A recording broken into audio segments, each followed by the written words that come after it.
Hello, welcome to JIBRIN Angle on Weleka TV. My name is JIBRIN, and this is my angle. Barrister, once again, thank you for joining us on this show. Viewers, thank you for joining us on this dialogue with Barrister Austin Manta, a very senior legal practitioner and a public affairs analyst. Barrister, let me play this video. Thank you for, I forgot to, that I welcomed you. Thank you for joining us, Barrister. It's always my pleasure to be on this show. All right. Let me play this video so we can talk about it thereafter.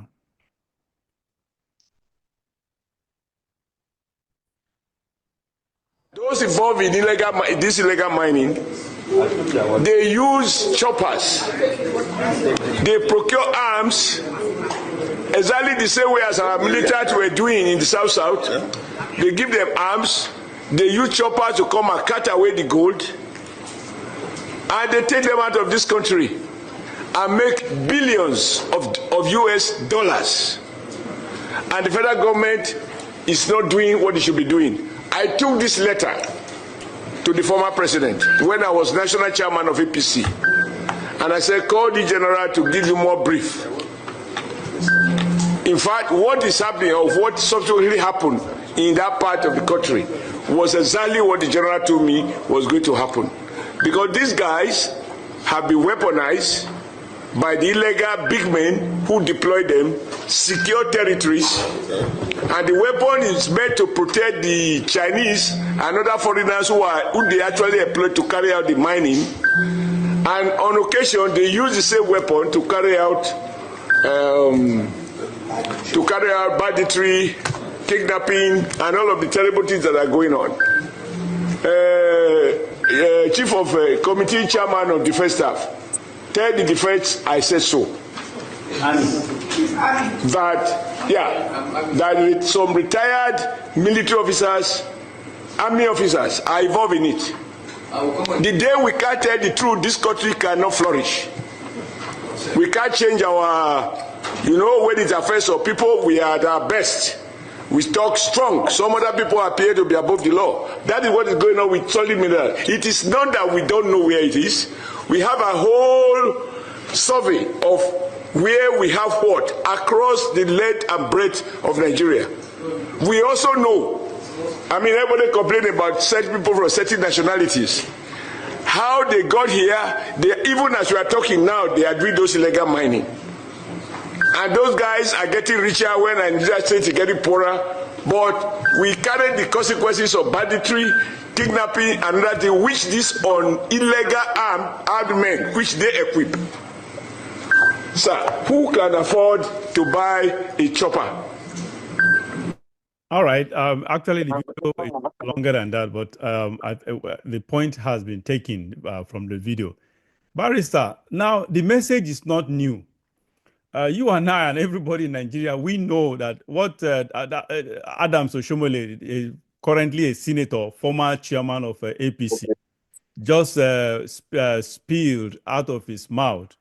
It's no news. It's something everyone know about, but the message is something everyone is aware of. But the messenger, now what aroused my curiosity about this is the messenger. Barrister Adams Oshomole was the chairman of APC.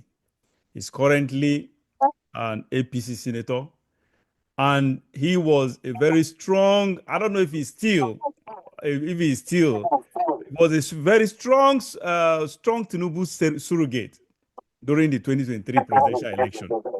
Very strong. In fact, he took bullets, political bullets for Bola Tinubu. He insulted people for Bola Tinubu. And he did all manner of things, and that is just it. This is the same man now that is criticizing the APC government of Bola Tinubu, his own man. Barrister, there are two things here. First, what do you think is the reason behind Oshomole turning against, because I just literally see it as turning against his friend. I won't say his godfather, because Tinubu didn't make him. So his friend, the president. And secondly, what do you think about his guts? Remember, do you remember General Azazi, the Of course, uh, of course. former chief of army staff? Remember how he was? He was. I believe he was killed. You remember how he died? Can you still Of recollect? course, helicopter Through helicopter, crash. and then we all perceive. I don't know if I would say I can use that word. We all, but it was alleged and perceived publicly that that crash was not an actual it was not an accident. It was actually a planned or orchestrated plane helicopter crash. And remember what happened prior to that crash. General Azazi made similar, just similar to what Oshomole just did now. A kind of spilling the beans against the generals in the army. General Azazi then tried to expose some things going on in the military then. The same thing is happening now. What do you think? What is your opinion? What do you think could be the reason behind Oshomole summoning this courage and being this having this guts to actually go, not just go against the president, but also against the generals that even the president himself is trying his best with all manner of inducements to keep them where they are in the barracks. Thank you very much for this. The Oshomole that I know, he believes that he's safely esconded in the Senate. He believes that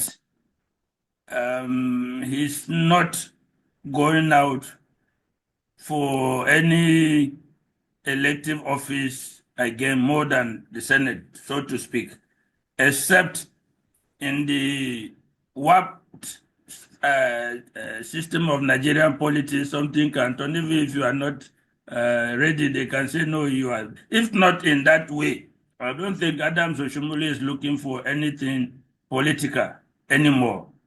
And he feels safe and secure enough politically to bear his mind on some of the stuff that is going on.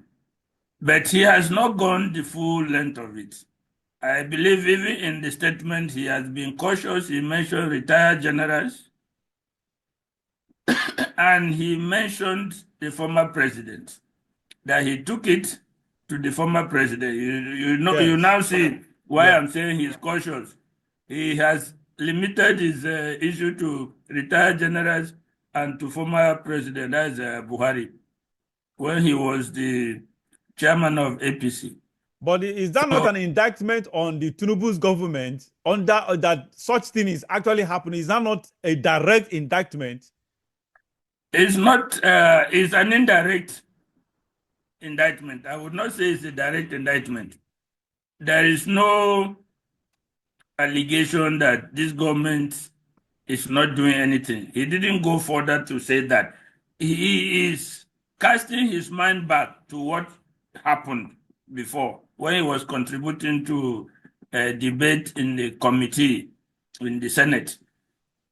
It's as if he was reflecting on what he knew back then. But the impression is left for every Nigerian to know that the system or what was happening is still happening. Anybody hearing him will know that what he experienced back then, what he knew back then, is still occurring today. So it is an indirect attack, not a direct one on the government, but the impression has been created. Secondly, he is cautious because the gamut of what is happening in the mining sector in Nigeria is far more than what he said. The Chinese have taken over the entire mining in Nigeria. They do the mining in some cases with heavy machinery where they have company, a Nigerian will start a company and invite them to partner with him. They bring the heavy equipment to mine. I know of some companies like that. They also sponsor locals to do the manual bareback digging and extraction of minerals. But whichever way you use, it is they that are buying the minerals. Anybody that mine virtually throughout Nigeria, anybody that mine anywhere, you end up selling to the Chinese. So they control the mining industry in Nigeria, which by over 80% is informal. Informal in the sense that it is not regulated, I mean, according to the regulations of the mining cadastre. Yeah. And thereby the government is losing revenue. And we, the Nigerian people, do not know what is being removed. There are no data, no records of what is being removed from our soil. So they control about 80% of that, what we can categorize as illegal mining. But the Chinese cannot come and do this alone. They have powerful people. It's not just retired generals. I believe serving generals as well. I believe top politicians, powerful people all across the country are involved in that. All you need to do in Nigeria today, you can start a company, bring some Chinese, 1 or 2 Chinese people, and they'll be hovering around. And when these minerals are extracted, they sell to them, they pay, and they ship it out of the country. Some of them that are better organized bring their equipment and they partner with you. I am, as we speak, there is a company that I had to write an agreement for them to partner with a Chinese company to bring their heavy equipment to help them mine in a village in Kebbi. Those are the areas where you see all this insurgency and other places. So the entire mining apparatus is under their control. The will to take on them, the will to sanitize that mining sector is not there. We have not seen it because nothing is happening. The more you hear people talking about it, the more the problem remains on the ground. So I believe by the time Oshomole came out to speak, he knows that what he said is not the full extent of what is happening. But I believe he was just also being cautious not to say the whole truth. Is it the problem? Are you sure the problem is the lack of will or being complicit in the whole illegal mining? It's being complicit because a lot of big people, just like you say, retired generals, I will add generals, I will add top policemen, I will add top politicians. They are so it's not about political will. It's about it's not about this thing. It's deliberate. Correct. That's it. Because if the sector is sanitized, they are going to lose their merited advantages they have. That's just the reality. As simple as that. And let me tell you, it is a sector that, if properly harnessed, will contribute immensely, of course, to the growth of the Nigerian economy. Minerals abound everywhere in Nigeria. Yeah. Everywhere. Just recently, somebody I know used to mine fluoride, and they were selling for, I think, 9,000 per ton. In a space of less than a year, that ton is now about 600,000. What? Per ton. My God. So you can see the huge, and in one site alone, then before he stopped mining, he was taking about 19 tons every day. So you see, what we are talking about is really big money. big money that can help if the sector is properly regulated and sanitized. It can contribute to the Nigerian economy. It can provide jobs, stable jobs, millions and millions of jobs. But what is happening now is the villagers are just pushed to go and use their hoes and diggers, bareback digging. Even the villagers are not even benefiting from it because they are just laborers. Whatever they get, they sell they get at a very cheap. They give away at a cheap, a very cheap rate, because no, the hold market on. is not. The thing is, are they allowing the no? Hold on. Maybe I have misunderstanding this issue of this mining industry. I thought, are they? I think it's just like what is happening in Niger Delta. The people, the owners of the land, they are not benefiting from the mining, are they? No, they are benefiting, but not benefiting as they should. No, hold on. Are you telling me the owners of the land are the ones selling this to them and selling it cheap to them? Exactly. It is a mixture. Barrister, I think I disagree with you. It's something that I happen to know about. If you take your digger and dig your backyard where there's mineral, you extract some. Because you are using manual labor, you are not going to extract plenty. And secondly, the marketing of it. Where will you carry it? The villager does not know where to carry it to go and sell at a high price. But there are people, Chinese and their Nigerian representatives in all these areas who are snapping up the product and delivering to their Chinese overlords in Lagos and Port Harcourt, who ship them out of the country. But the villagers... honestly, my thought, what I'm thinking, because I still believe that. So it's not even about thought, it's about what I'm thinking right now. What my thought is that these people just go to the land. That's why they use guns. Just go to the land, commandeer or whatever it is. They don't care who owns the land or whatever. Push away the owners of the land and probably give them peanuts and probably force them into manual labor for them. No, the matter is not as simple as that. There is, if you look at the mining laws in Nigeria, are we talking about laws here? There are two. You mentioned illegal. There are two sectors, both the legal miners and the illegal miners. Yeah. The legal miners, you have to obtain mining exploration license. When you get the mineral, you now get a mining lease. And you have to get an agreement from the community. And you also have an agreement on what you are going to be giving to the community. You submit all this agreement to mining cadastral office. Those are the legal miners. Now the illegal miners, they are scattered all over the country, even where there's no insurgency.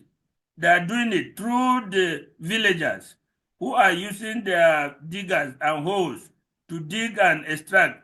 But because you are digging with that manual labor, you can't get large quantities of the mineral.